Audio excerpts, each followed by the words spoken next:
Bonjour à tous. Je vous souhaite la bienvenue au Centre Il est écrit de Montréal. Je suis vraiment heureuse de vous retrouver en ce sabbat matin. C'est vraiment une bénédiction de nous retrouver entre frères et sœurs pour louer Dieu, pour l'exalter et pour nous encourager les uns les autres. Et pour cela, je vous invite à saluer celle ou celui qui se trouve à côté de vous, derrière vous, et nous allons chanter ensemble « Je suis heureux de te voir ». Bienvenue.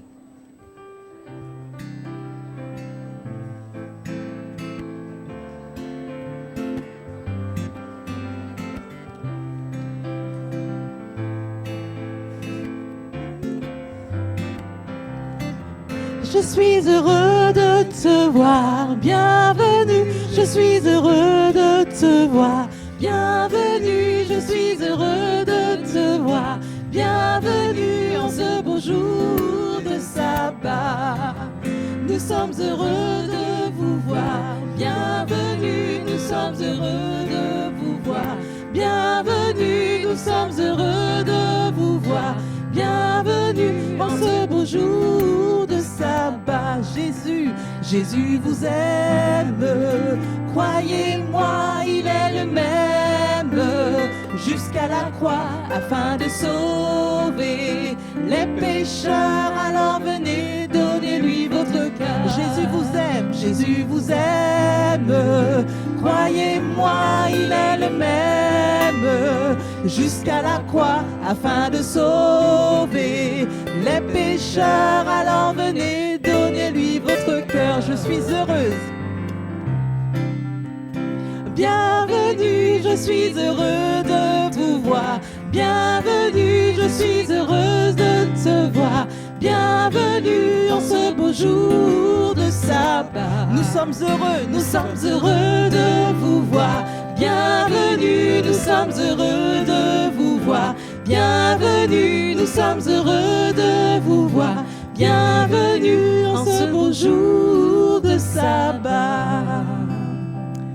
Je vous invite à vous tenir debout pour prendre le psaume 84. Un psaume qui nous invite à être bien dans la présence de Dieu. Nous allons lire ensemble ce psaume.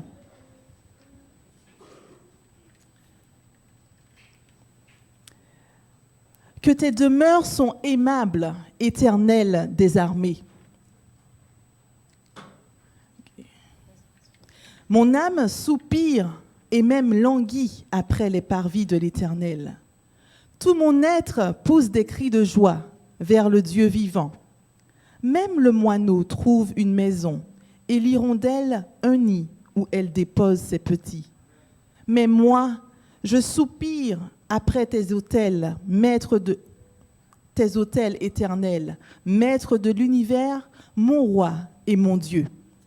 Et du verset 11 au verset 13, il nous est dit « Mieux vaut un jour dans tes parvis que 1000 ailleurs.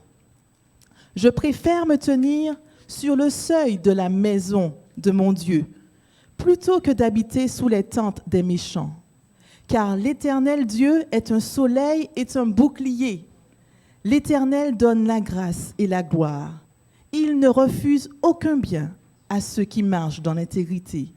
Éternel, maître de l'univers, heureux l'homme qui se confie en toi. » Amen. Nous allons prier. Éternel Dieu, nous sommes heureux de nous voir, mais également d'être en ta présence. Tu es le Dieu de l'univers, un Dieu puissant, un Dieu qui aime tous ses enfants.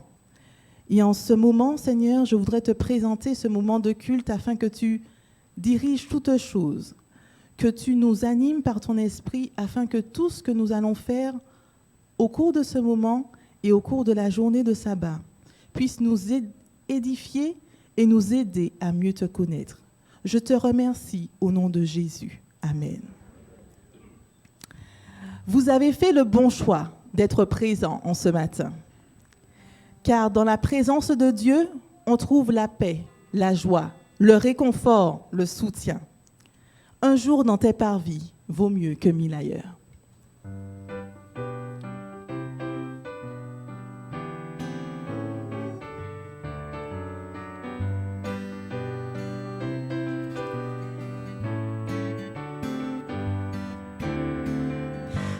Un jour dans tes parvis vaut mieux que 1000 ailleurs. Seigneur, tu nous unis, nous sommes frères et sœurs. Un jour dans tes parvis vaut mieux que 1000 ailleurs. Oh oui, Seigneur, Seigneur, tu nous unis, nous sommes frères et sœurs. Rassemblés en ce lieu, nous louons notre Père. Voici l'Esprit de Dieu, nous sommes dans sa lumière. Un jour dans tes parvis vaut mieux que 1000 ailleurs. Oh oui, Seigneur, Seigneur, tu nous unis, nous sommes frères et sœurs. Jésus est parmi nous, l'un prie et l'autre pleure. Son amour est si doux, sa joie remplit nos cœurs. Un jour dans tes parvis vaut mieux que 1000 ailleurs. Seigneur, tu nous unis, nous sommes frères et sœurs. Bientôt nous partirons, nous serons réunis. Sans fin nous le verrons, nous louerons Jésus-Christ tous ensemble. Un jour dans tes parvis, un jour dans tes parvis vaut mieux que 1000 ailleurs. Seigneur, tu nous unis, nous sommes frères et sœurs. Un jour dans tes parvis vaut mieux que 1000 ailleurs. Oh oui, Seigneur, Seigneur, tu nous unis, nous sommes frères et sœurs. Une dernière fois, un jour dans tes parvis vaut mieux que 1000 ailleurs. Oh oui, Seigneur, Seigneur, tu nous unis, nous sommes frères et sœurs. Nous sommes frères et sœurs. Nous sommes frères et sœurs. Amen.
Vous pouvez vous asseoir.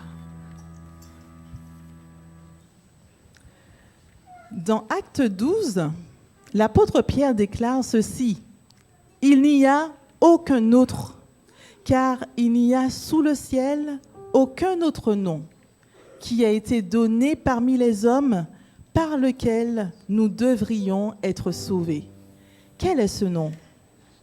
Jésus-Christ, le Fils de Dieu, qui est mort, ressuscité et qui vit, afin de nous sauver de la mort éternelle. Et Jésus, nous le croyons, il revient bientôt. Ce message doit être annoncé. Et c'est pour cela que nous apportons nos dons, nos dîmes et nos offrandes, une partie de notre revenu pour permettre à cette œuvre de pouvoir avancer. Bénissons ce nom. Quel beau nom, le nom de Jésus. Donc je vais demander au diacre de passer parmi vous pour recueillir ce que vous avez apporté pour le nom de l'Éternel.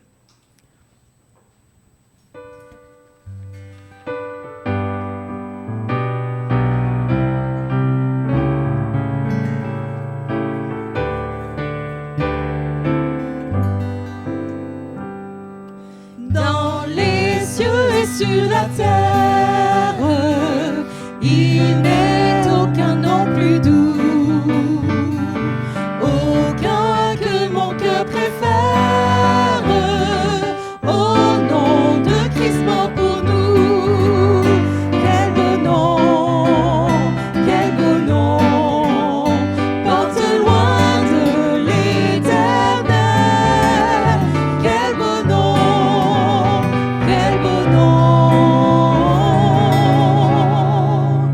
que celui d'Emmanuel. Quelque grand que soit ton homme, qu'il soit prince ou qu'il soit roi, de quelque nom qu'on le nomme, Jésus est plus grand pour moi. Quel beau nom, porte loin de l'éternel. Quel beau nom,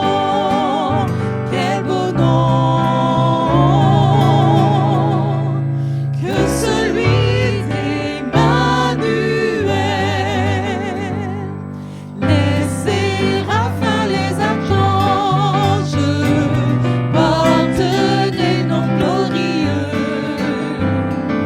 mais le plus beau nom des anges pourrait-il me rendre heureux? Oh, quel beau nom,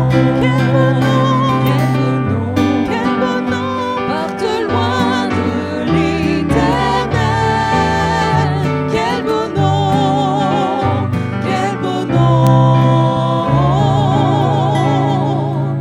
que celui d'Emmanuel.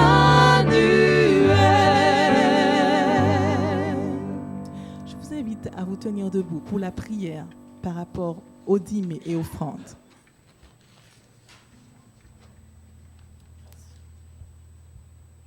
Prions. Éternel notre Père, notre Dieu, roi des anges et des hommes, Dieu créateur du ciel, de la terre, de la mer et des sources d'eau, nous voulons t'élever, t'adorer, car tu es notre créateur. Et en ce jour de sabbat, tu nous permets d'être dans ta maison pour nous rappeler que c'est toi qui nous as créés, pour nous rappeler que le sabbat a été fait pour le bien de l'homme, pour nous sanctifier et pour nous bénir. Merci Seigneur pour ces grâces que tu nous donnes.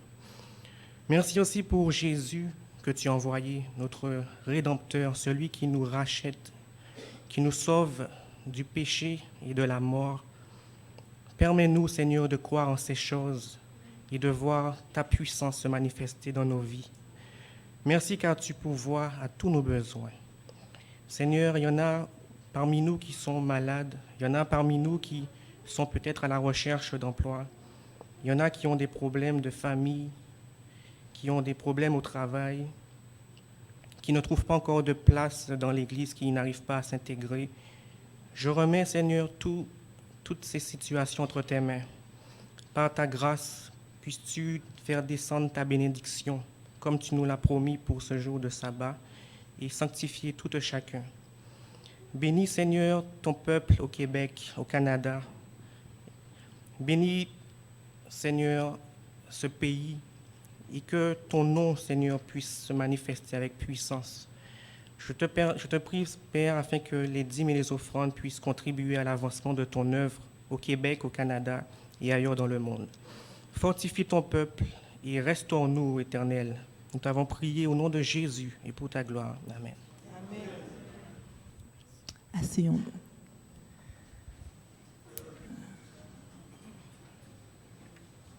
Nous avons chanté tantôt qu'un jour dans tes parvis vaut mieux que 1000 ailleurs.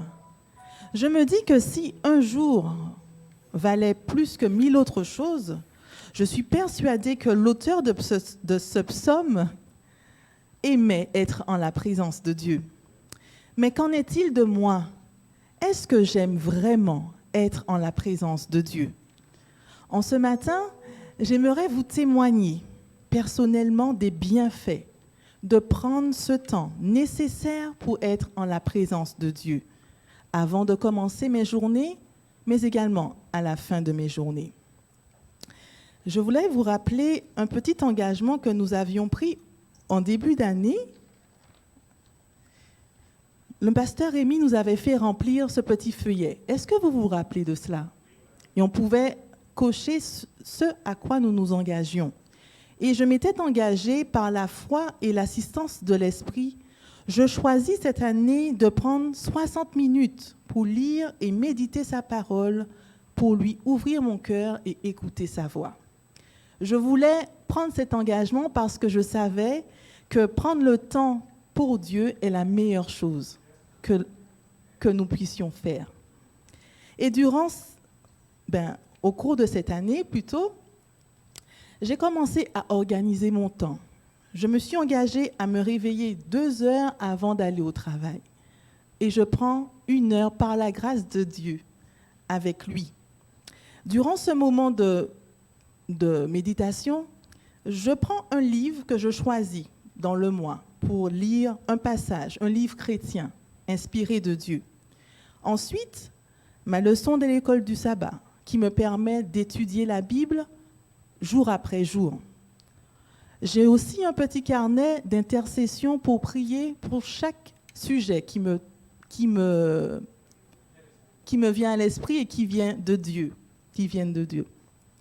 Et j'apprends un jour à la fois un verset que j'ai décidé d'apprendre. Grâce au pasteur Rémi, nous avions ce petit projet d'apprendre la Bible en étudiant un verset. Donc ce moment d'1 heure bien rempli me donne la paix. Avant de partir au travail, je sais que j'ai pris le pain nécessaire par rapport à tous les défis qui vont suivre. Mon attachement à Dieu a grandi. C'est comme une addiction. Si je n'ai pas pris ce temps, je ne me sens pas bien. C'est comme si je n'ai pas pris mon petit déjeuner. Ce moment m'aide aussi à mettre en pratique les enseignements de Dieu avec l'Esprit de Dieu. Cela me donne la paix et je suis joyeuse. Avant, je vous assure que lorsqu'il pleuvait, je me conditionnais à me dire « je ne serai pas bien aujourd'hui ». Mais j'ai appris avec la grâce de Dieu que le temps soit gris, maussade, orageux, que sa joie reste dans mon cœur. Et la troisième chose que ce moment m'a permis de faire, c'est que plus on apprend et plus on a envie de donner. Et je désire aussi partager au plus grand nombre ce que j'apprends le matin. Donc, ce n'est pas facile de le faire, mais on peut le faire avec la grâce de Dieu. On peut s'organiser, on peut se réveiller tôt, il faut se coucher tôt. Le soir, c'est un peu plus difficile parce que la fatigue de la journée est présente. Mais c'est un défi pour moi maintenant de dire, OK, le matin, mais le soir également. Donc, priez pour moi. Donc, malgré nos vies occupées, stressées, Dieu nous invite à prendre ce temps nécessaire en sa présence. Je vous encourage à expérimenter cela. Pour ceux qui le font, continuez. Et pour ceux qui ne l'ont pas encore expérimenté, commencez. Je laisserai Nathalie lire le psaume. David l'avait aussi expérimenté. Écoutez ce qu'il avait écrit dans le psaume 84, versets 6 à 9. « Heureux ceux qui placent en toi leur appui. Ils trouvent dans leur cœur des chemins tout tracés. Lorsqu'ils traversent la vallée de Baca, ils la transforment en un lieu plein de sources. Et la pluie la couvre aussi de bénédictions. Leur force augmente pendant la marche et ils se présentent devant le Dieu de Sion, à Sion. Éternel, Dieu des armées, écoute ma prière, prête l'oreille, Dieu de Jacob.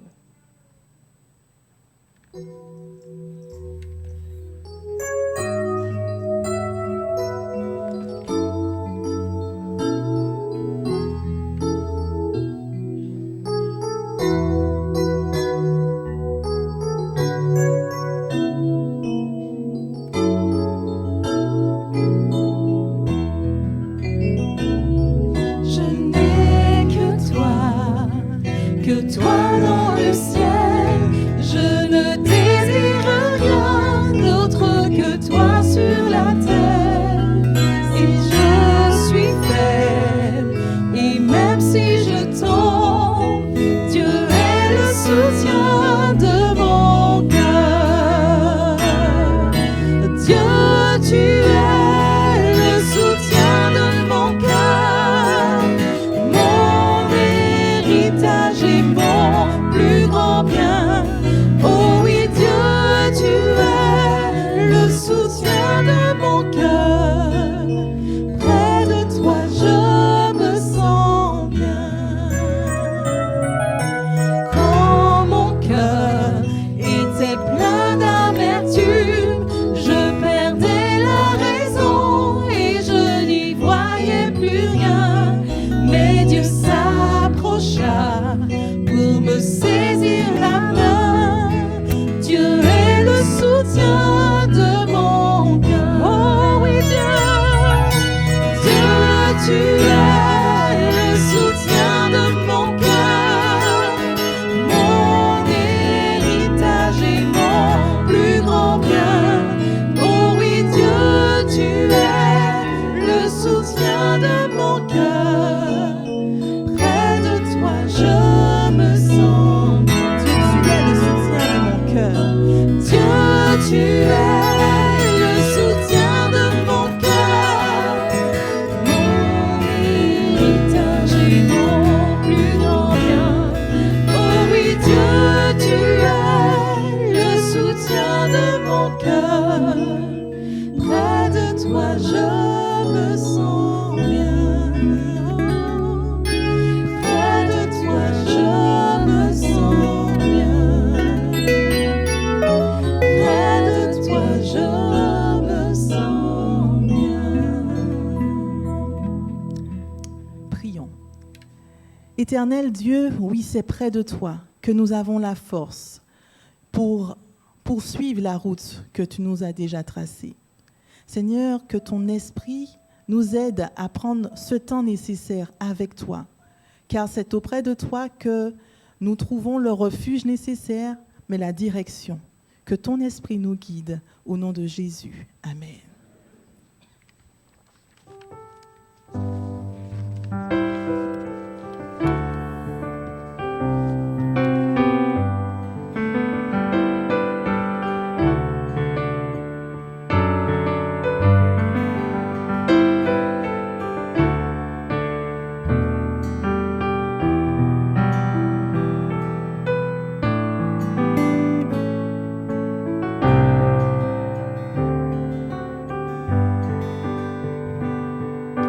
Tu n'as pas attendu que je vienne à toi, mais tu as revêtu notre humanité. Tu n'as pas attendu que je crie vers toi, c'est toi qui m'as appelé le premier. Reçois ma reconnaissance, Jésus. Ma reconnaissance pour la croix, ma reconnaissance.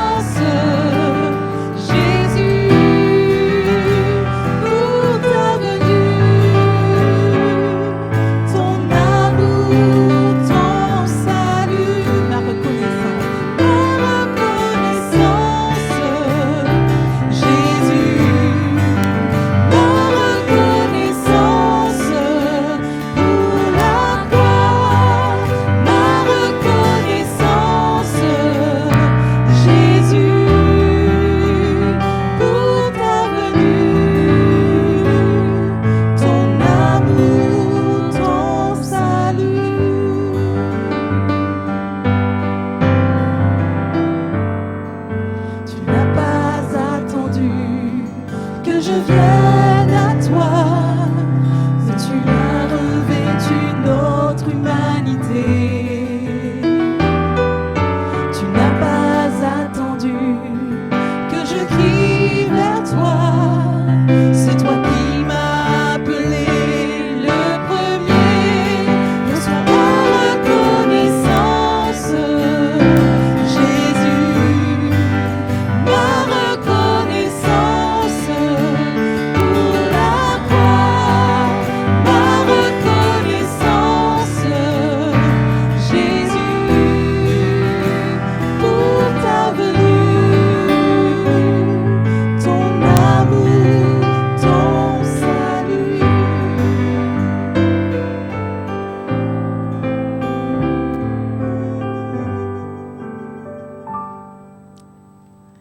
Et en ce matin, je vous prie de vous tenir debout pour ce dernier chant de la louange qui nous appelle à remettre notre cœur, notre vie entre ses mains. Prends-moi dans tes bras d'amour, Seigneur, parce que c'est auprès de toi que je suis bien.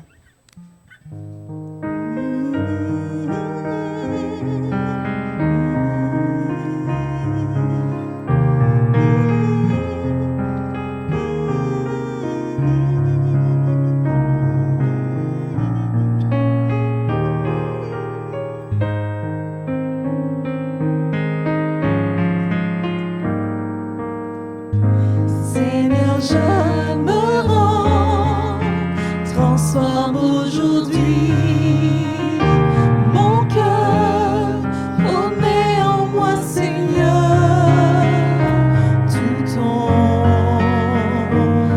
amour.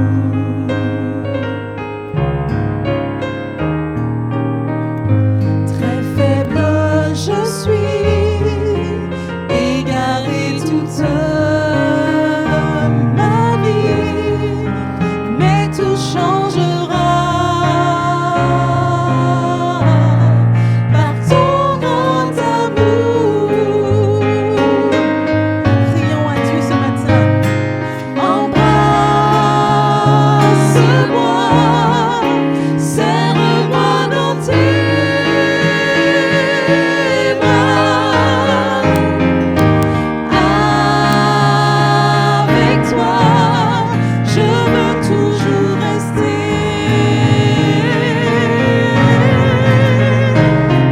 Avec espoir, mes ailes je déploierai. Mon envol je prendrai et tu me guideras par ton grand amour.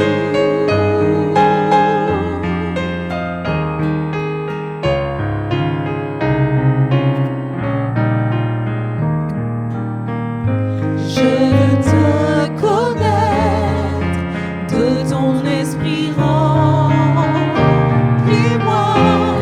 transforme-moi, Seigneur.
grand amour.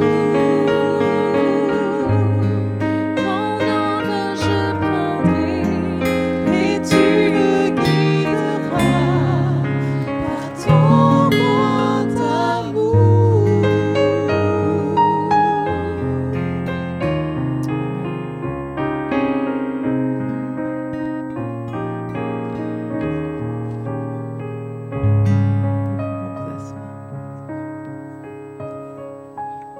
J'invite le pasteur Rémi à venir pour la méditation.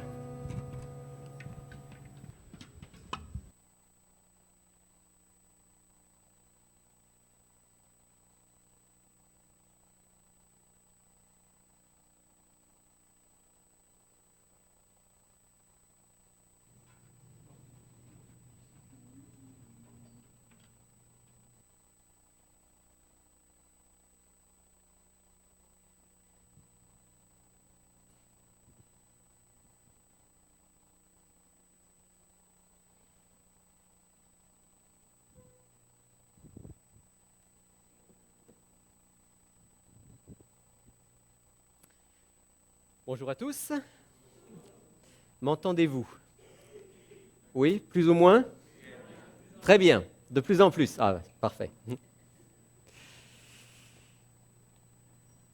Toujours avec beaucoup de joie que je participe au moment de chant, de louange. Je remercie aussi de manière particulière Christelle ce matin pour ce court témoignage qu'elle a donné d'elle-même, de sa vie. Et c'est vrai qu'en nous rappelant cela, qu'il y a quelque chose qu'on sait, mais qu'on a parfois tellement de mal à mettre en pratique, elle partageait avec nous l'un des éléments essentiels pour que notre vie soit une vie pleine, une vie remplie de la présence de Dieu, remplie de la joie de sa présence. Et ce matin, je voudrais partager avec vous un autre secret. En fait, elle a partagé avec vous l'un des secrets, puis je vais partager avec vous un deuxième élément du secret pour avoir une vie vraiment remplie, pleinement remplie. Si, Daniela, tu peux mettre le... Oui, je vois que tu fais ça, donc ça veut dire qu'il va pouvoir mettre, voilà. On va voir bientôt des baptêmes. Au centre, il est écrit. Combien? Ah, ça je ne peux pas vous dire, secret. Il faut que vous soyez là tous les sabbats. Je ne vous dis pas la date. Je vous dis juste, il va y avoir bientôt des baptêmes. Et si Dieu le veut, on va avoir plusieurs cérémonies de baptême dans les mois qui viennent. Et je remercie Dieu pour ceux et celles qui cheminent, qui étudient la parole de Dieu, qui font des expériences avec Dieu et qui décident qu'ils veulent sceller cette alliance par le baptême. Et quand on parle de baptême, notre modèle de baptême, c'est Jésus lui-même. Alors là, j'ai un petit problème.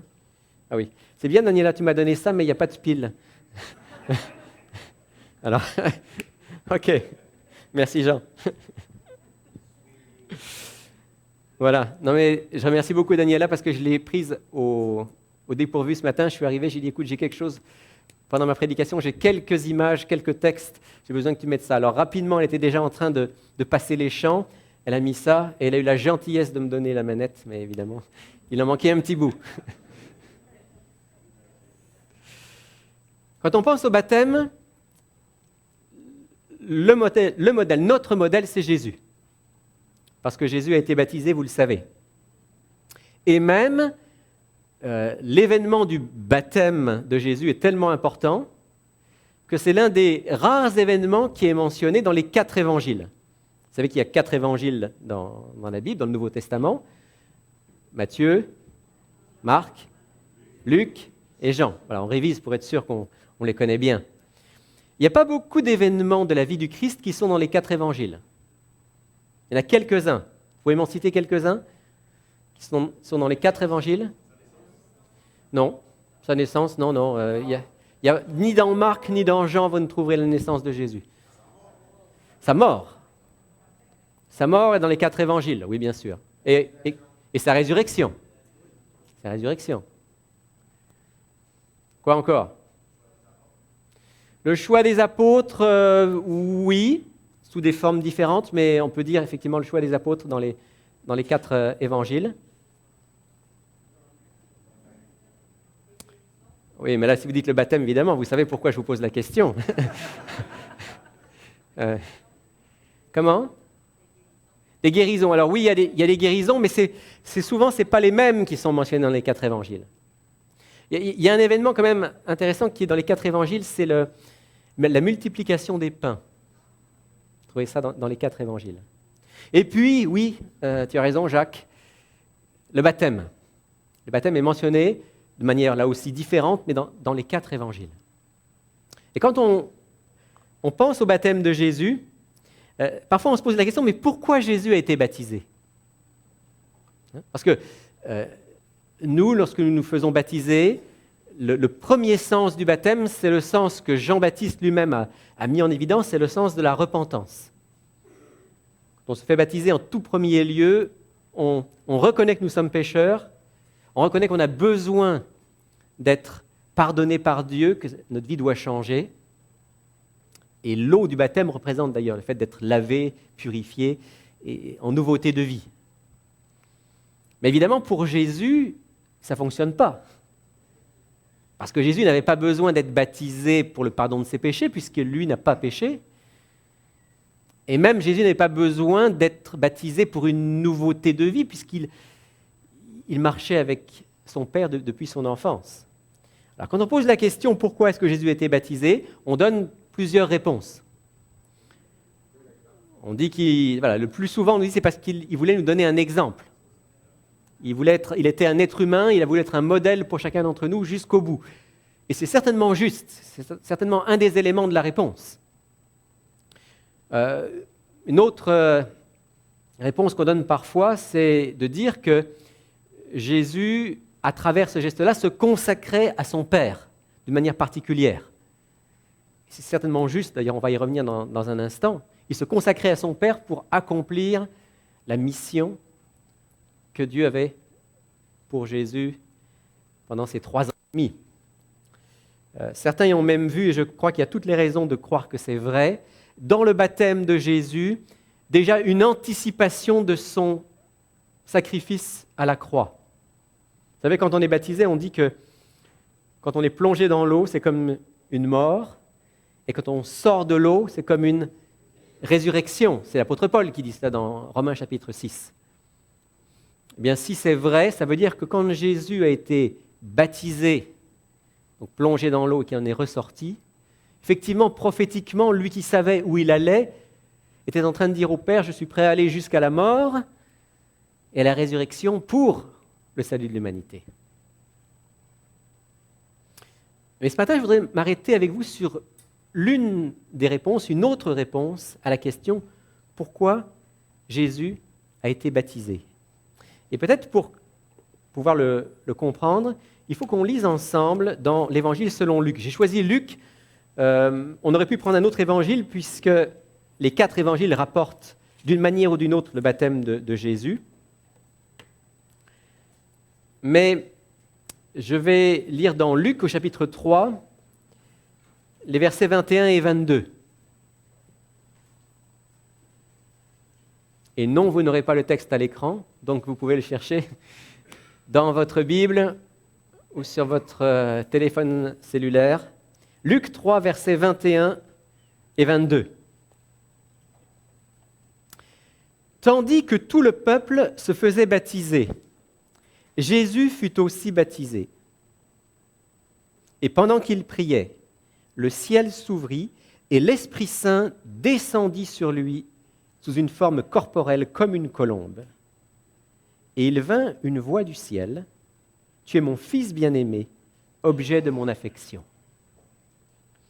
Quand Jésus est baptisé, et Luc semble dire qu'il était baptisé presque comme tout le monde, j'exagère un peu, mais comme beaucoup de gens du peuple se faisaient baptiser, Jésus lui aussi est baptisé.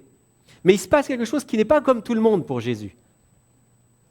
Qu'est-ce qui se passe qui n'est pas comme tout le monde ? Le ciel s'ouvre, une colombe descend sur lui, et cette colombe représente le Saint-Esprit qui vient sur lui. Et ça, c'est un élément qui est mentionné par les 4 évangélistes, parce que même Jean, qui ne décrit pas vraiment le baptême, mentionne, à travers Jean-Baptiste, que lorsque Jésus a été baptisé, l'Esprit Saint est descendu sur lui sous une forme corporelle.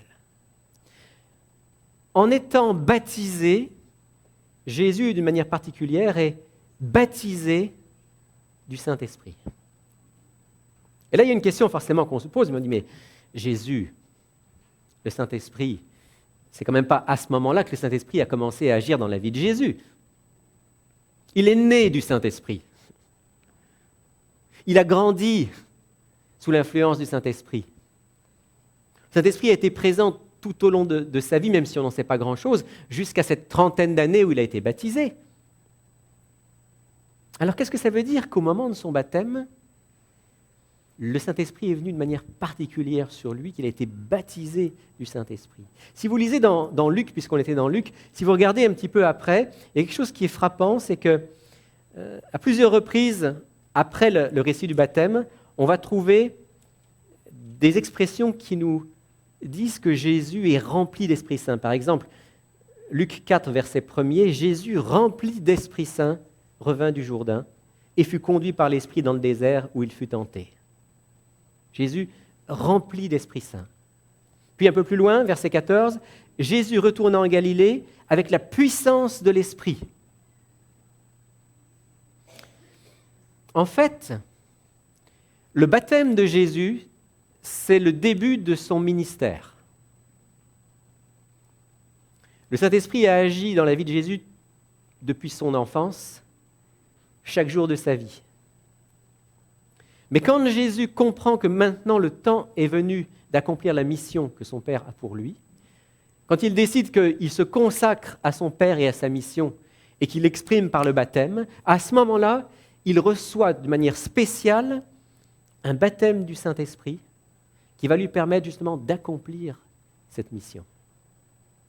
Qui va lui permettre, en étant rempli du Saint-Esprit, de pouvoir parler et enseigner comme il a enseigné, prêcher comme il a prêché, guérir comme il a guéri, et finalement être cette puissance d'attraction pour amener au salut que Dieu a pour les hommes.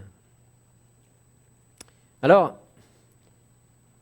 si on comprend que le baptême du Saint-Esprit que Jésus a reçu lors de son baptême d'eau est un baptême du Saint-Esprit qui a été donné pour qu'il accomplisse sa mission, on est déjà sur la piste de ce que, on va le voir, tout le Nouveau Testament nous dit, à savoir que pour être rempli du Saint-Esprit, pour recevoir ce baptême du Saint-Esprit, il faut être consacré à la mission que Dieu a pour nous. Et c'est confirmé de manière éclatante par l'expérience des apôtres. Le premier texte sur lequel je m'arrête avec vous ce matin, c'est le baptême de Jésus. Jésus est baptisé, à ce moment-là, il reçoit le Saint-Esprit et il rentre dans la mission que son Père a pour lui. Maintenant, le deuxième grand événement auquel on pense quand on pense baptême du Saint-Esprit, qu'est-ce que c'est? La Pentecôte. C'est la Pentecôte. Et à la Pentecôte, les apôtres et les disciples, car il n'y avait pas que les 12, mais tout le groupe qui était là dans la chambre haute, a été, dit le texte, baptisé du Saint-Esprit. Alors on va lire deux textes. D'abord un premier texte dans Actes chapitre 1er, verset 8, qui est la promesse que Jésus fait à ses disciples qui vont recevoir le Saint-Esprit de manière spéciale, qui vont être baptisés du Saint-Esprit. Actes des apôtres, chapitre 1er, verset 8. Ça, ce n'est pas encore la réalisation, ça, c'est la promesse. Jésus est ressuscité, il est avec les apôtres, avec les 12 et beaucoup plus, et il leur fait une promesse. Acte 1, verset 8. Mais vous recevrez une puissance, celle du Saint-Esprit qui surviendra sur vous, et vous serez mes témoins à Jérusalem, dans toute la Judée, dans la Samarie, et jusqu'aux extrémités de la terre. Vous recevrez une puissance, celle du Saint-Esprit survenant sur vous. Ici, je vais juste faire une petite parenthèse. Parce que le texte dit, vous recevrez une puissance, le Saint-Esprit survenant sur vous dans la version second. Et il y a une question qui revient très très souvent par rapport au Saint-Esprit. Est-ce que le Saint-Esprit, c'est quelqu'un ou est-ce que le Saint-Esprit, c'est une puissance? C'est une énergie. Et parfois, on utilise même le texte que je viens de lire pour dire que c'est une puissance. Parce que dans la version seconde, effectivement, il est dit « Vous recevrez une puissance, virgule, le Saint-Esprit survenant sur vous ». Et on pourrait, à première lecture, penser que ici, Saint-Esprit égale puissance. Oui, le Saint-Esprit égale puissance parce qu'il est la source de la puissance. Et d'abord, vous dire un petit mot par rapport à la traduction. Dans ce texte de Actes des Apôtres, chapitre 1er, verset 8, il y a deux manières de traduire le texte. Je ne rentre pas dans les détails du grec, mais il y a deux manières de traduire le texte. Soit on le traduit « Mais vous recevrez une puissance, celle du Saint-Esprit survenant sur vous », ce qui est un peu différent de la version seconde. Ou bien on peut traduire « Vous recevrez une puissance lorsque le Saint-Esprit viendra sur vous ».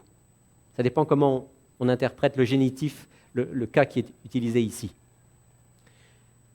Mais en aucun cas on ne peut traduire « Vous recevrez une puissance égale Saint-Esprit venant sur vous ». Ça, c'est juste pour une question de traduction. Maintenant, pourquoi est-ce qu'on a tendance à dire que le Saint-Esprit, c'est juste une énergie? Pourquoi est-ce que certains pensent que le Saint-Esprit, c'est juste une énergie, ce n'est pas quelqu'un? Je pense que ça vient déjà du mot lui-même.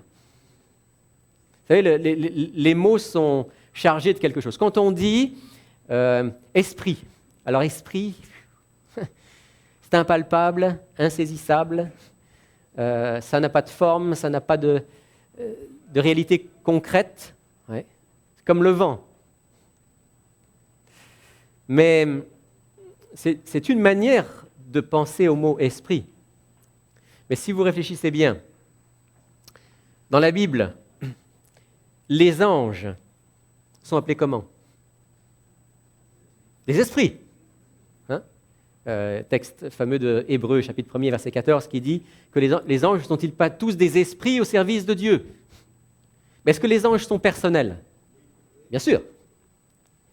Soit dit en passant, il y a aussi les mauvais esprits dans la Bible. Et les mauvais esprits, qui c'est? Ce sont les anges. Les anges qui se sont détournés de Dieu, qui se sont opposés à lui. Donc le mot esprit dans la Bible peut tout à fait désigner des êtres personnels. Est-ce qu'on est d'accord là-dessus? Ok. Maintenant, revenons à notre question initiale. Est-ce que le Saint-Esprit est juste une énergie ou est-ce que c'est quelqu'un? Est-ce qu'il est personnel? Je ne veux pas prendre longtemps sur ce sujet-là, mais je fais quand même cette parenthèse parce que j'entends tellement souvent des débats par rapport à ça. Et puis les uns disent « Mais non, si tu crois que le Saint-Esprit c'est une personne, tu es apostasié. » Et d'autres vont dire « Ah, si tu penses que le Saint-Esprit c'est une énergie, tu iras en enfer. » Bon, je ne crois pas que ça soit ça la problématique, mais c'est juste de comprendre qu'est-ce que nous dit la Bible. Juste deux textes, rapidement. Le premier, vous le connaissez très bien, et il est en lien avec notre sujet aujourd'hui, puisqu'il est question du baptême, dans Matthieu chapitre 28, verset 19. C'est Jésus qui parle à ses disciples et qui leur dit, Matthieu 28, verset 19, « Allez, faites de toutes les nations des disciples, baptisez-les au nom du Père, du Fils et du Saint-Esprit. » Alors, imaginons que le Saint-Esprit soit juste une énergie. Alors, on baptiserait au nom du Père, qui est quelqu'un, on est d'accord, le Père est personnel. Au nom du Fils, qui est quelqu'un, qui est personnel. Et au nom du Saint-Esprit, qui est une énergie. Est-ce que ça semble cohérent? Pas du tout. En fait, si dans ce texte, Jésus met en évidence le Père, le Fils et le Saint-Esprit, c'est parce qu'il veut parler effectivement d'être personnel. Alors ne me demandez pas de vous expliquer comment le Père, le Fils et le Saint-Esprit, tout en étant trois, sont totalement un. Là, on arrive au niveau de ce qui est divin et qui nous dépasse. Ce degré d'unité, on ne le connaît pas sur la terre, mais il existe dans la divinité. Mais le Saint-Esprit, incontestablement, est personnel. D'ailleurs, quand Jésus lui-même a annoncé que le Saint-Esprit viendrait sur cette terre d'une manière spéciale après sa mort et sa résurrection, car il était déjà là avant, mais il va venir de manière spécifique, dans Jean 14, Évangile selon Jean, chapitre 14, verset 16, enfin, je vais lire versets 15 et 16. « Si vous m'aimez », donc on est dans Jean 14, versets 15 et 16. « Si vous m'aimez, dit Jésus, gardez mes commandements. Et moi, je prierai le Père, et il vous donnera un autre consolateur qui soit éternellement avec vous, l'Esprit de vérité que le monde ne connaît pas. » Donc Jésus dit, je prierai le Père, et il vous donnera un autre consolateur ou défenseur ou soutien, quel que soit le mot que vous avez dans vos Bibles. Un autre. Ça veut dire qu'il y en a eu un premier. Qui était le premier ? Jésus. Jésus était personnel ou c'était une énergie ? C'était personnel. Donc si c'est un autre consolateur de la même nature que le Christ, incontestablement le Saint-Esprit est personnel. Je ferme la parenthèse. Et ce n'est pas le sujet sur lequel on doit passer des heures et des heures, mais c'est quand même important de savoir que le Saint-Esprit, c'est quelqu'un. C'est quelqu'un avec qui, quelque part, on a une relation, comme on a une relation avec le Père, comme on a une relation avec le Fils. J'ai même entendu des gens qui disaient, moi, ça m'arrive de prier l'Esprit. Je dis, mais pourquoi pas ? Si je peux prier le Père, si je peux prier le Fils, je peux aussi prier l'Esprit. Je ferme la parenthèse et je reviens à mon sujet. Baptisé du Saint-Esprit, Jésus l'a été pour accomplir sa mission.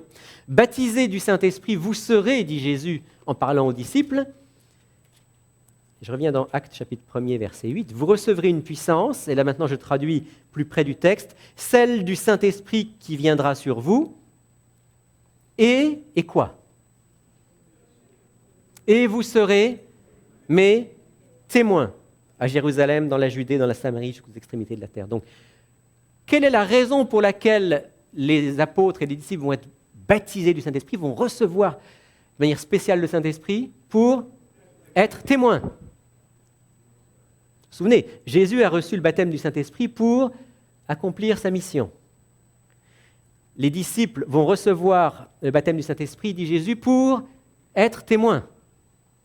Et qu'est-ce qui se passe au moment où cet événement du baptême du Saint-Esprit a lieu ? Actes chapitre 2, je lis avec vous versets 1 à 4. Livre des Actes des Apôtres, chapitre 2, versets 1 à 4. Lorsque le jour de la Pentecôte arriva, ils étaient tous ensemble dans le même lieu. Tout à coup, il vint du ciel un bruit comme celui d'un souffle violent qui remplit toute la maison où ils étaient assis. Des langues qui semblaient de feu et qui se séparaient les unes des autres leur apparurent. Elles se posèrent sur chacun d'eux. Ils furent tous remplis d'Esprit Saint et se mirent à parler en d'autres langues selon que l'Esprit leur donnait de s'exprimer. Ce jour-là, les apôtres et les disciples qui sont réunis, dit le texte, reçoivent un baptême du Saint-Esprit. Ils sont tous remplis d'Esprit Saint. C'est la même expression que celle qu'on a lue tout à l'heure à propos de Jésus. Ils sont remplis d'Esprit Saint et qu'est-ce qu'ils font ? Ils se mettent à parler en d'autres langues, dit le texte. Alors là, il y a une précision à faire par rapport à ça.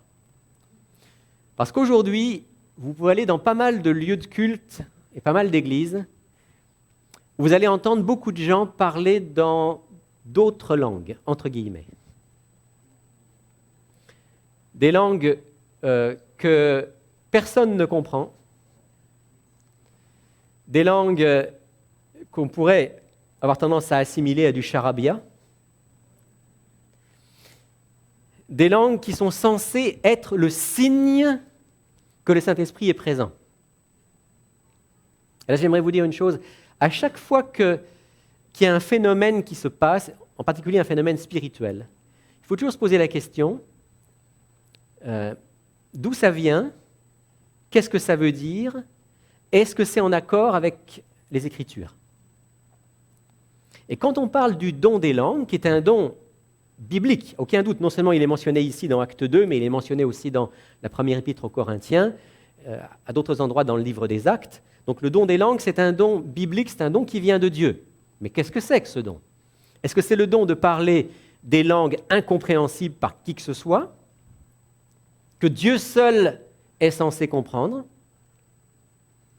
Ou est-ce que c'est un don de parler dans des langues qui existent et qui sont censées être comprises par certains?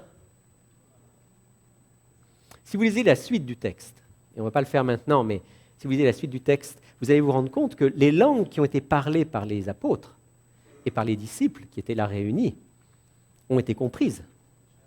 C'était des langues bien vivantes à l'époque. Aujourd'hui, ça peut être certaines langues qui sont mortes, qui n'existent plus. Mais à l'époque, c'était des langues vivantes. Et il y a toute une série, à partir du verset 9, de pays qui sont mentionnés. Et ils disent, comment est-ce qu'on les entend parler dans notre propre langue?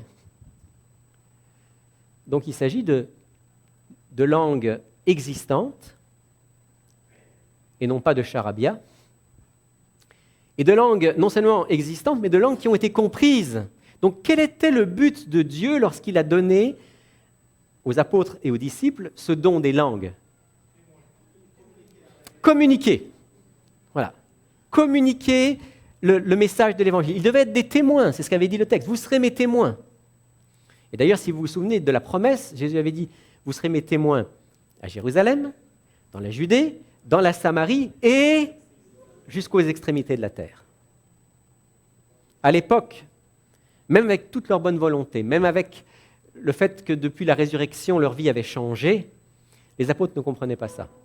Pour eux, les extrémités de la terre, c'est une figure de style de Jésus. Mais pour eux, le salut, c'était pour tous les Juifs qui étaient là en Israël. Mais Jésus avait dit jusqu'aux extrémités de la terre. Et ce n'est pas un hasard si le premier signe, lorsque le Saint-Esprit vient remplir les apôtres, ce n'est pas un hasard si le premier signe, c'est un signe sous forme de langue étrangère. C'est comme pour dire aux apôtres et aux disciples, désormais, l'Évangile, oui, il est pour les Juifs, oui, il est pour le peuple d'Israël, mais il est pour toutes les nations. Et donc, ce miracle du don des langues qui a été répété, bien sûr, il a eu lieu au moment de la Pentecôte, où il y avait toutes sortes de gens qui venaient de partout, mais il a été répété dans l'histoire à plusieurs reprises, dans différentes situations missionnaires.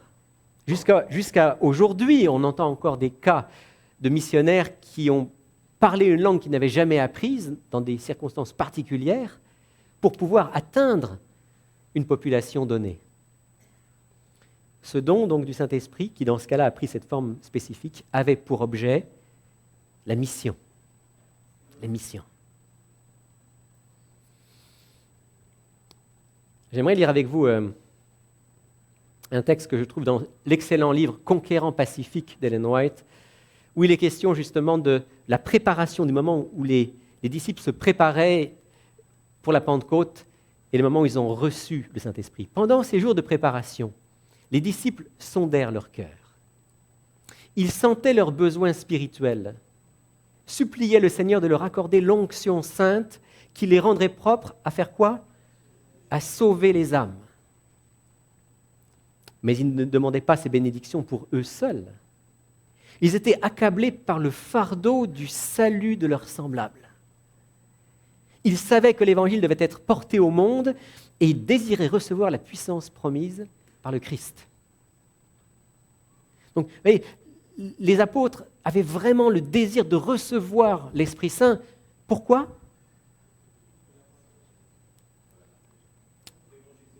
Pour proclamer la bonne nouvelle de l'amour de Dieu et du salut en Jésus-Christ au plus grand nombre.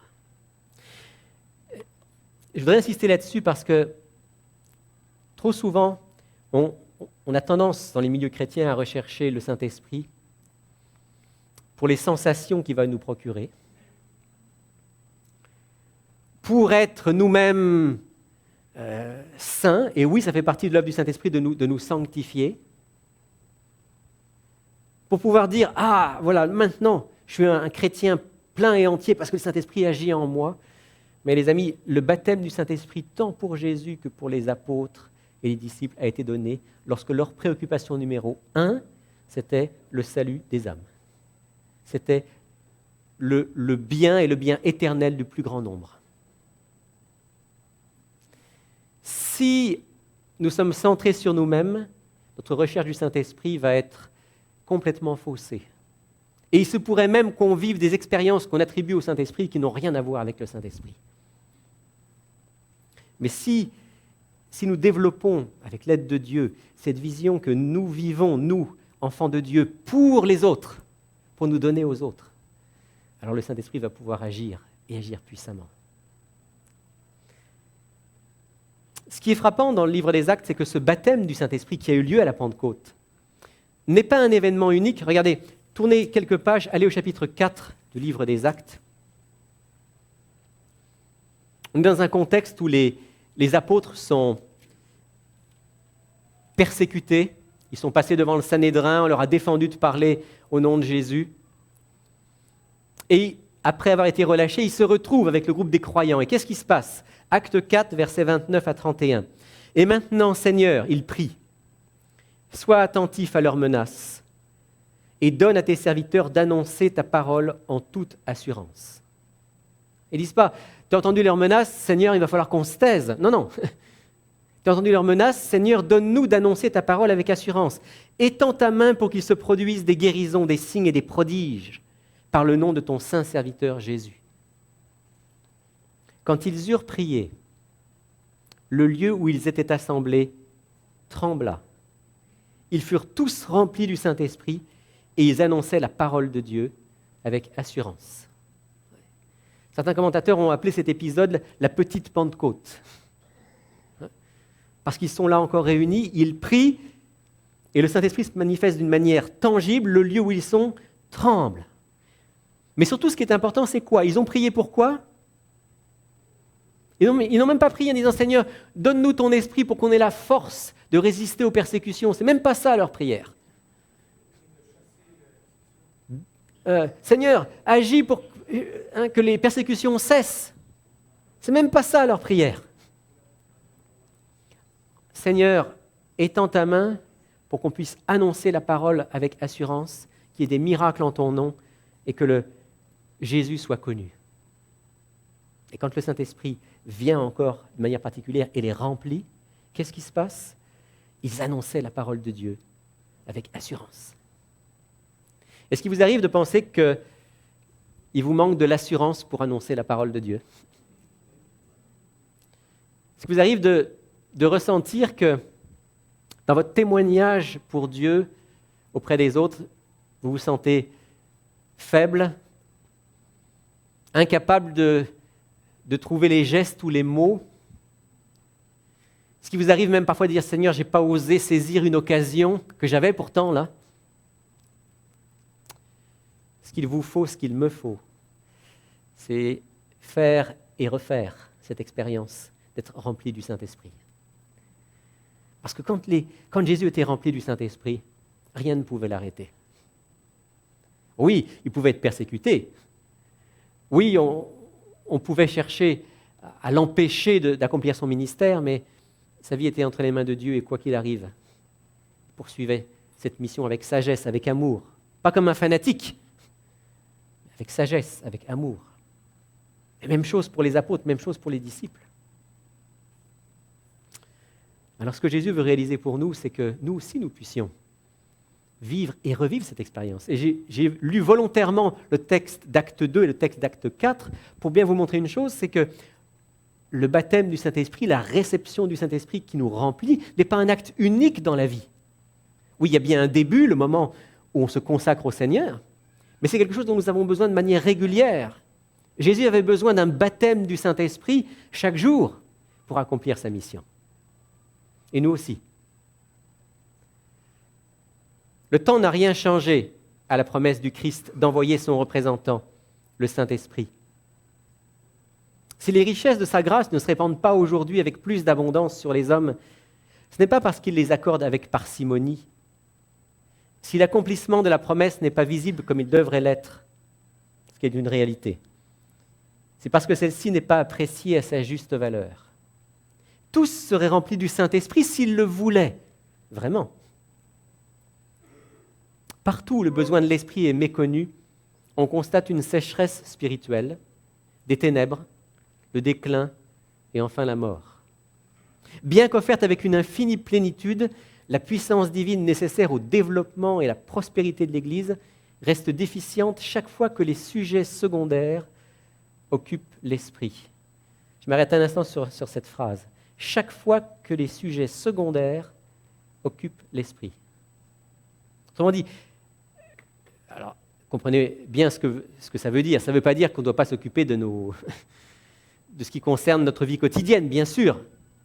Mais quand ce qui est notre sujet principal de réflexion, c'est la prochaine émission qui va passer à la télévision, et dont j'attends avec impatience de voir le résultat, le prochain match de soccer ou de hockey, l'agrandissement de ma maison, et toutes ces choses-là qui sont pas toutes mauvaises en elles-mêmes, mais quand ça nous prend la tête, quand c'est ça à quoi on pense de manière générale, quelle est la place réservée au Saint-Esprit et à l'œuvre de Dieu? Pour Jésus, il y avait un seul but dans sa vie, qui surpassait tous les autres. Oh, Jésus mangeait avec les uns et les autres, Jésus avait une vie normale, entre guillemets, sur cette terre, mais il y avait un objectif, un seul, qui surpassait tous les autres. Faire du bien, annoncer la parole de Dieu, permettre au plus grand nombre d'être dans le royaume. Les apôtres, après l'expérience de la Pentecôte, avaient un but et un seul. Faire du bien, annoncer le royaume de Dieu, préparer le plus grand nombre. Chaque fois que les sujets secondaires sont ceux qui occupent notre esprit à longueur de journée et de semaines et d'années, le Saint-Esprit ne peut qu'avoir une action épisodique ici et là dans nos vies. Mais si vous aspirez, comme j'y aspire, à être remplis du Saint-Esprit, alors permettons à Dieu de mettre aussi comme priorité des priorités de notre vie le fait de faire du bien aux autres et de partager la bonne nouvelle. Puisque nous pouvons recevoir la puissance d'en haut, pourquoi n'avons-nous pas faim et soif du don du Saint-Esprit? Pourquoi n'en parlons-nous pas? Ne prions-nous pas pour l'obtenir? Pourquoi ne prêchons-nous pas sur ce sujet? Ça, c'est pour les pasteurs comme moi, qui ne prêchent pas assez sur ce thème. Mais je suis content de le faire aujourd'hui. Partager avec vous quelque chose qui me brûle le cœur depuis quelque temps. Le Seigneur est cependant plus disposé à nous l'accorder que ne le sont les parents de donner de bonnes choses à leurs enfants. Tout serviteur de Dieu devrait demander au Seigneur de le baptiser chaque jour de l'Esprit. J'aimerais vous encourager à faire cette expérience cette semaine, avec moi.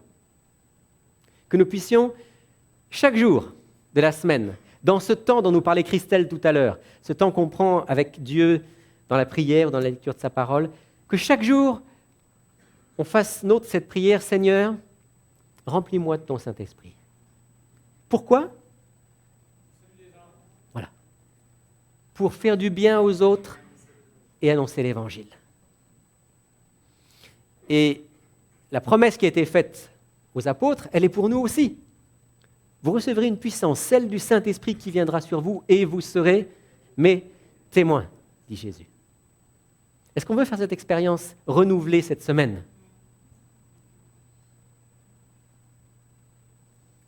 Je sais que certains pourront dire, oui, mais moi je ne sais pas comment je peux être utile. Moi, je suis timide. Moi, je n'ai pas beaucoup de dons. Comment je peux faire du bien aux autres? J'ai déjà tellement de problèmes moi-même. Oui, tout ça, c'est des choses, c'est des préoccupations légitimes. Et pourtant, j'ai cette conviction, ça ne fonctionne plus là. Si tu peux avancer, Daniela.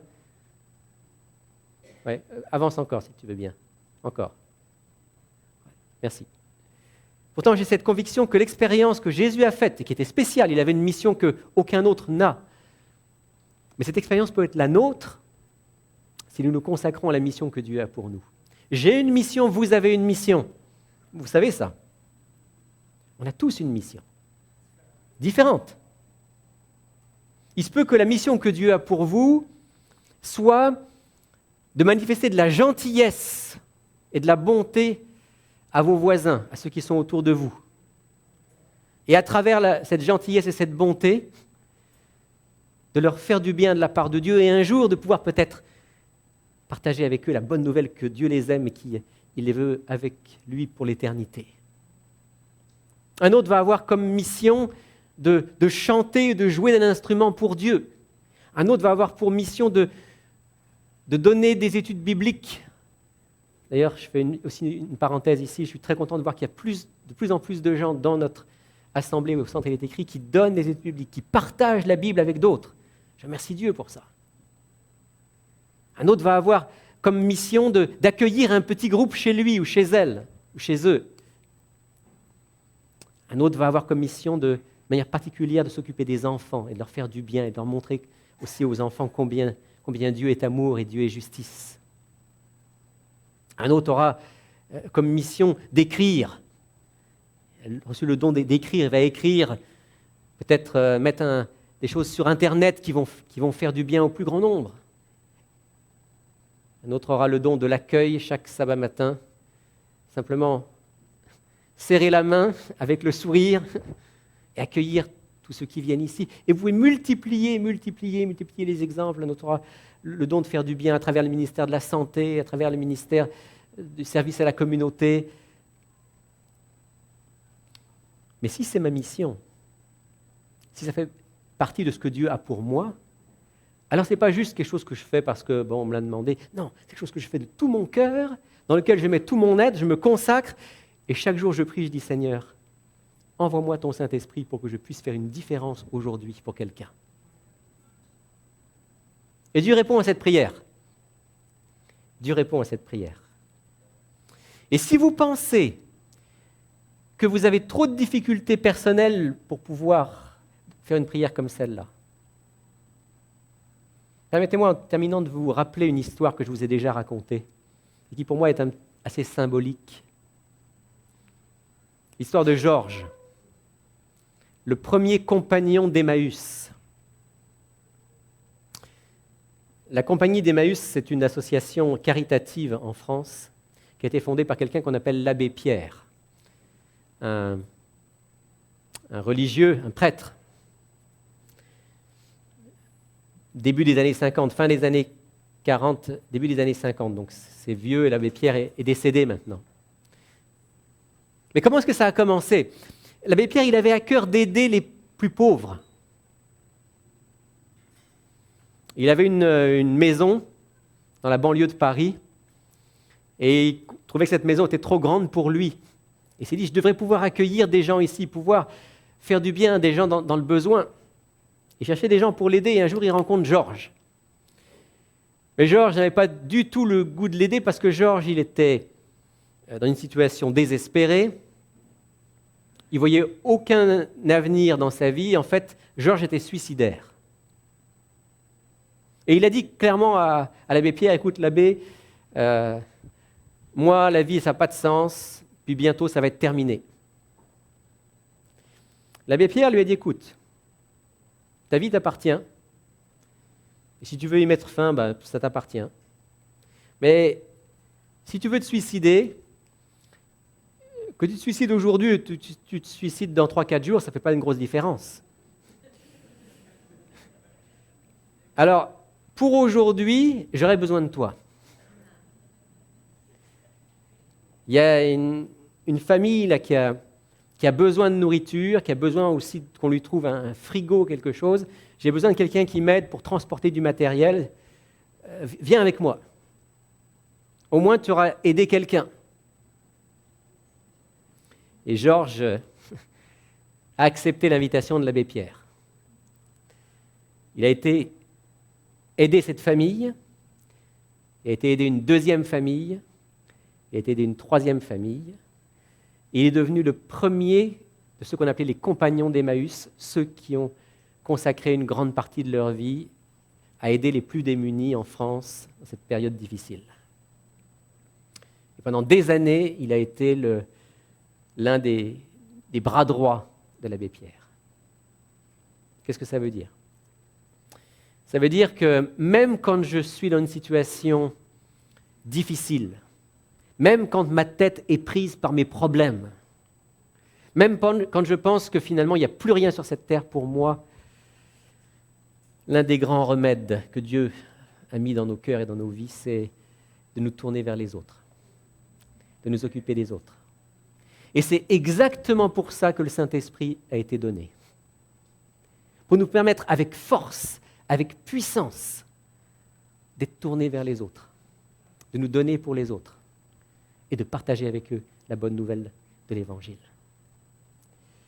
Alors, ce matin, ce que je voudrais simplement qu'on puisse faire, c'est qu'on puisse méditer sur l'expérience de Jésus, des apôtres et des disciples. Qu'on puisse dire, oui Seigneur, tu nous as fait une promesse. Vous recevrez une puissance, celle du Saint-Esprit qui viendra sur vous et vous serez mes témoins. Seigneur, je veux saisir cette promesse. Je veux qu'elle soit pour moi. Et pas pour moi seulement, pour mes frères et mes sœurs, pour ceux qui sont autour de moi, mais pas seulement pour nous, mais pour ceux qui, autour de nous, ont besoin de connaître ton amour. Et je vous propose, je vous demande qu'on fasse cette expérience cette semaine, tous, chaque jour, de prendre un moment pour parler avec le Seigneur, dire « Seigneur, remplis-moi de ton Saint-Esprit pour que je puisse être un témoin pour toi. » Chacun avec nos personnalités différentes, chacun avec nos dons différents. Mais j'ai cette foi en Dieu que si on fait tous cette prière chaque jour, Dieu va nous permettre durant la semaine de voir les occasions qu'il nous donne de faire du bien, de voir les occasions qu'il nous donne de partager l'Évangile, la bonne nouvelle de Jésus, et d'expérimenter la puissance de Dieu dans nos vies et dans la vie de ceux qu'il place sur notre route. Est-ce que vous voulez faire cette expérience renouvelée avec moi cette semaine? Est-ce que vous voulez qu'on puisse prier chaque jour, disant « Seigneur, tu as fait une promesse, remplis-moi de ton Saint-Esprit pour que je puisse être un instrument entre tes mains pour faire du bien, un témoin pour toi. » J'aimerais qu'on puisse faire déjà cette demande à travers un chant, ce chant qui dit « Fraîche rosée de l'Esprit de Dieu, descend sur nous tous. » Je vous invite à vous lever pour chanter ensemble et pour prier.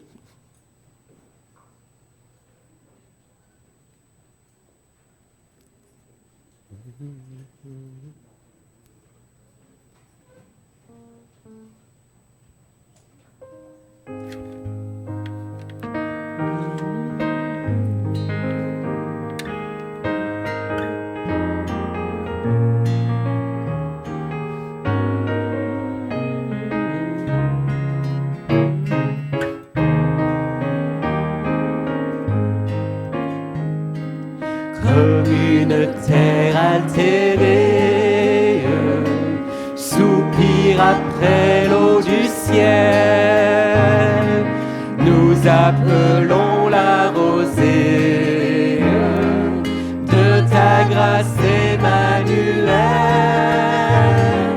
Fraîche rosée, descendez sur nous tous. Ô divines ondées, venez arroser-nous. Descends aux pluies abondantes, coule la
y avait encore une strophe ou deux. Hein? Daniela, tu n'as pas les autres strophes? Ok, ben alors on va les chanter. Vous chantez juste le refrain. On continue. Non? Ok. Ne laissons-nous rien d'aride qui ne soit fertilisé, que le cœur le plus avide soit pleinement arrosé. Et tous ensemble. Fraîche rosée, descendez sur nous tous, ô divines ondées, venez arroser-nous. Prions ensemble. Seigneur Jésus, tu es notre modèle en toutes choses. Et lorsque tu as consacré ta vie à ton Père et au salut de l'humanité, tu nous as montré le chemin en recherchant de manière particulière la présence et la puissance du Saint-Esprit pour accomplir la mission qui était la tienne. Ce matin, tu m'interpelles et tu nous interpelles. Tu nous invites à ne pas accepter de mener une petite vie chrétienne routinière sans beaucoup de signification. Tu nous invites à être des témoins pleinement engagés à ton service et au service des autres. Tu nous invites à trouver la joie, notre joie, dans le service pour ceux qui nous entourent, dans le bien que l'on peut faire aux autres et dans le partage de cette merveilleuse espérance qui est en toi. Alors, Seigneur Jésus, comme tu l'as promis, envoie-nous le Consolateur, envoie-nous le soutien dont nous avons besoin, qu'il habite en nous, qu'il change nos cœurs, qu'il les rende plus remplis d'amour, de justice, de droiture, de pureté. Et surtout, Seigneur, fais de nous des témoins pour toi. On veut faire cette expérience renouvelée cette semaine, Seigneur, avec toi. Rappelle-nous chaque jour notre besoin de toi. Rappelle-nous chaque jour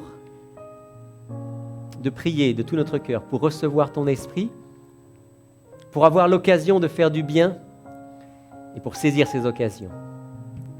Te remercions parce que tu es un Dieu fidèle et tu accompliras ta promesse, parce que nous te prions en ton nom. Amen. Vous pouvez vous asseoir.